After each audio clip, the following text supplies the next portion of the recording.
Au total, 29 personnes. Parmi les personnes visées, et dont les noms sont listés dans le communiqué de la diplomatie russe, figurent la vice-présidente Harris et son associé Doug Emhoff, la vice-ministre de la Défense, Hatlen, le porte-parole du Pentagone John Kirby, le numéro 2 de l'état-major américain Christopher Grady et le porte-parole de la diplomatie américaine Ned Price.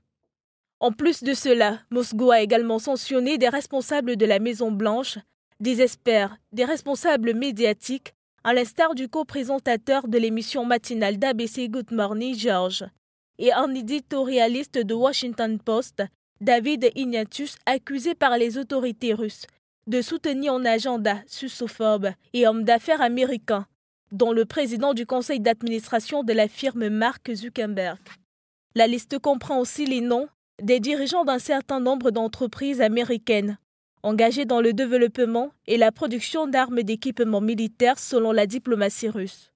Rappelons que Washington avait imposé des sanctions à plusieurs responsables et oligarques russes pour avoir apporté leur soutien au président russe Vladimir Poutine dans sa guerre contre l'Ukraine.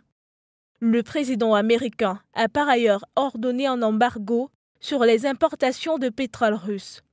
Le 24 février dernier, la Russie a lancé une opération militaire en Ukraine, ce qui a provoqué une colère de multiples réactions à l'échelle internationale, ainsi que l'imposition de sanctions financières et économiques inédites et des plus sévères à l'endroit de Moscou.